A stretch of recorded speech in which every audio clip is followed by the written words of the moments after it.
With 75 days until the midterm elections, the U.S. military's cyber force and the National Security Agency are once again teaming up to identify attempts by foreign adversaries to interfere with the electoral process, and indicating their willingness to take offensive action to disrupt those efforts. Earlier this year, Cyber Command and the NSA restarted their joint election security group, marking the third election cycle in which the ESG will take the lead in the Pentagon's election security efforts.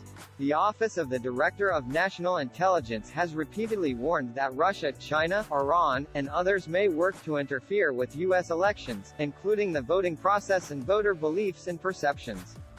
U.S. officials say cyber threats are continuous and are often carried out by the same actors.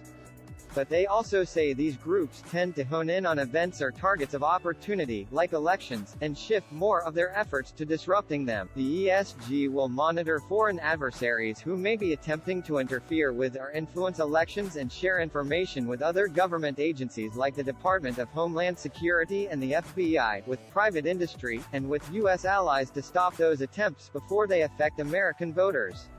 According to a release from the normally secretive NSA and Cyber Command, the NSA has unique foreign intelligence collection and technical expertise that can be used to detect planned cyber attacks, while Cyber Command has offensive capabilities to disrupt any such attacks.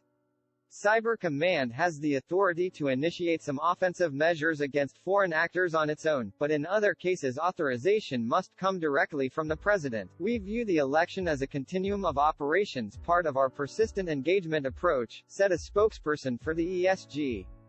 Cyber Command and NSA have the ability to alert interagency and private industry partners to act on information we may detect.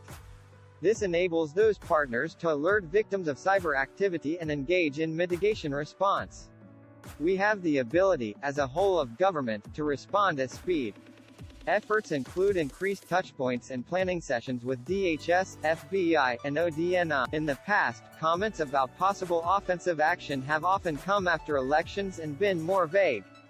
General Paul M. Nakasone, head of Cyber Command and the NSA, acknowledged when testifying to Congress that they would impose costs on groups attempting to interfere with election security, but has not explicitly spoken about offensive operations for election security. The ESG is led by Air Force Brigadier General Victor Macias from Cyber Command and Anna Horrigan from the NSA.